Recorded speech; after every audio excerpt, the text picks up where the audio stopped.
In life, there are many phrases where we feel that we are depressed, we are lonely, and when everybody is against us, and there is no one to, guide us or talk about it.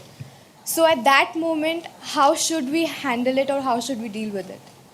See, this is an unfortunate condition that a whole lot of human beings are in. In their experience, in their personal experience, life is like me versus the universe. Being in competition with the universe is a stupid thing to do. That's not a competition you must get into. Hello? Me versus the universe is a bad competition to get into. Would you also agree with me? So, this is why yoga does not mean twisting and turning your body. The word yoga means union. Right now it's me versus the universe. This is just your psychological condition. This is not the reality. Even when you feel utterly lonely, are you still breathing? So you're transacting with the world, isn't it? Yes? You only can't get along with the people around you, but atmosphere is okay with you, food is okay if it tastes good, water is okay. You have transaction with the world, isn't it? Your existence is constantly an engagement with the universe, but your mind becomes against the universe.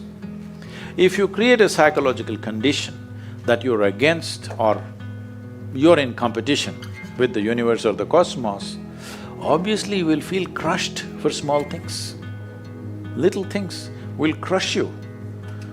When I say little things, maybe you failed your examination, maybe you got thrown out of this university, maybe you got fired from a job, maybe somebody ditched you, maybe something else like this happened.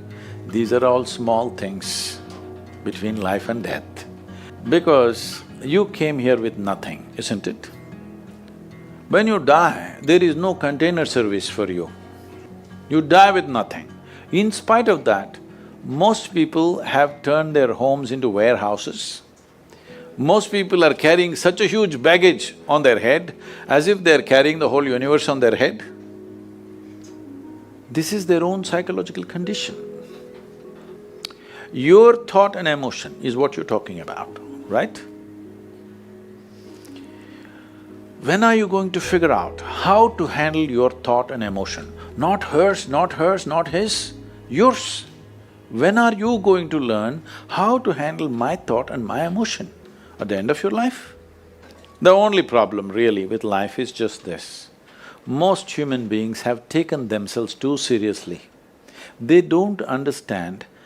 You've seen on the computer screen these pop-ups? Yes. You are a pop-up on this planet.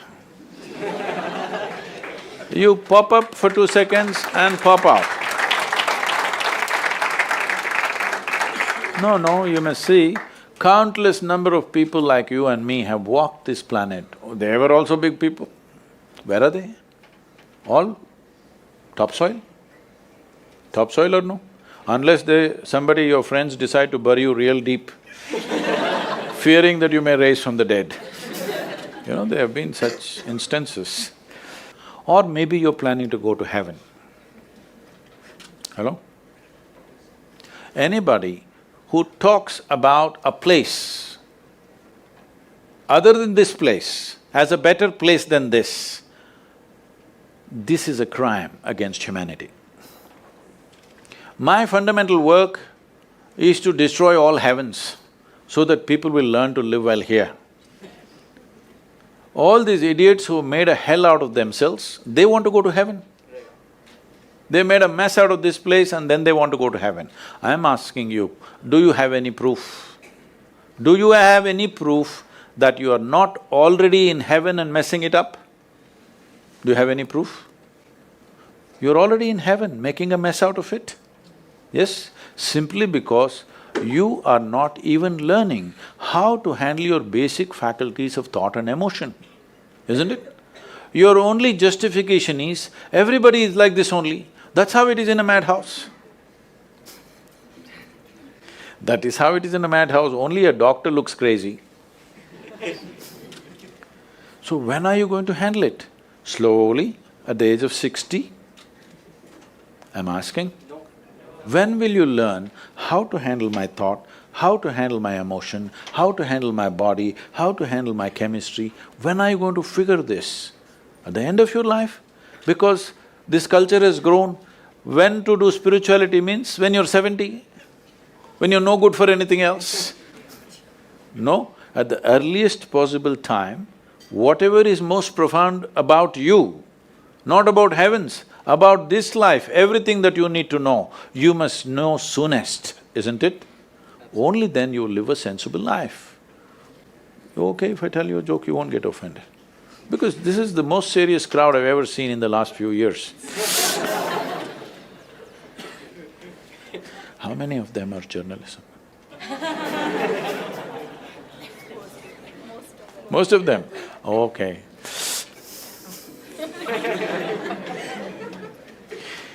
This happened.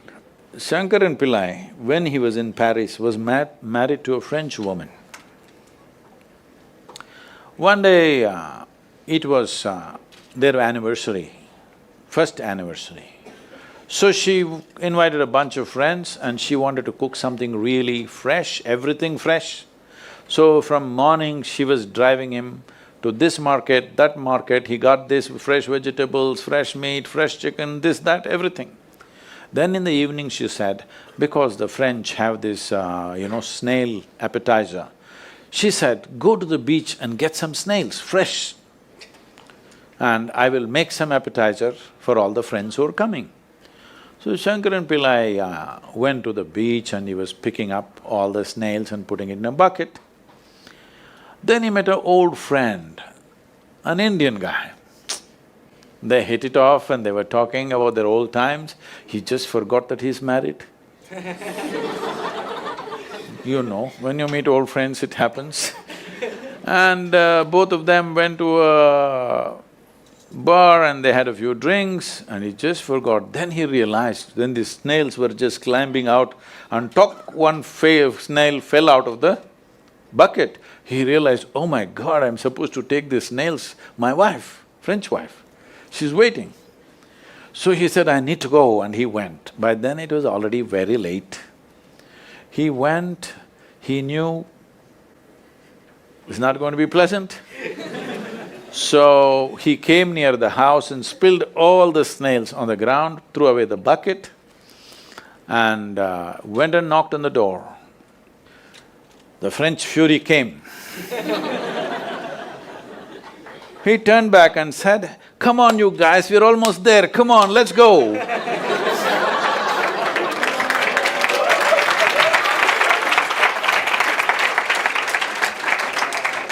So, when are you going to pick your snails and put them in the bucket and fix them?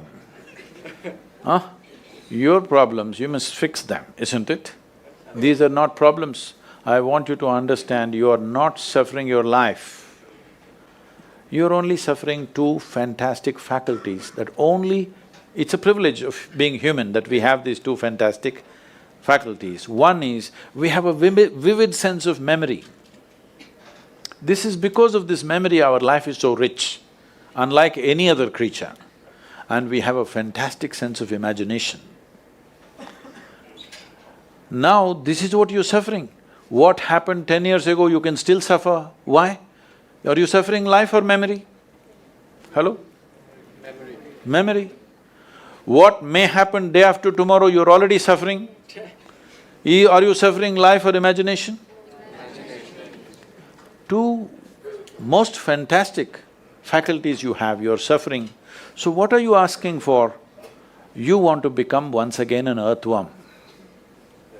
An earthworm is a very eco-friendly creature, I have nothing against it. But it took millions of years of evolution to get you this size of brain, and now you're suffering it. If we take away half your brain, of course you will sit there without any anxiety, without any suffering, peacefully. What we need is, we need to remove your brain, because you're suffering your own intelligence. Yes or no? Because we gave you a very complex machine, you have not bothered to read even the user's manual. You want to just blunder around. No, young people, it's time you figure out a few things about you. If you don't know how, we will give you tools how to figure this machine out, because in your life, many issues will come. More issues come up in your life means you're living a more active life. Nothing came up means you're not living. Yes, lots of issues every day. I have the maximum number of trouble going on in my life on a daily basis, because so much of activity around the world, global level of activity only with volunteers, okay? Volunteers means nobody is qualified for the job and you can't fire them for inefficiency and they love you, what to do?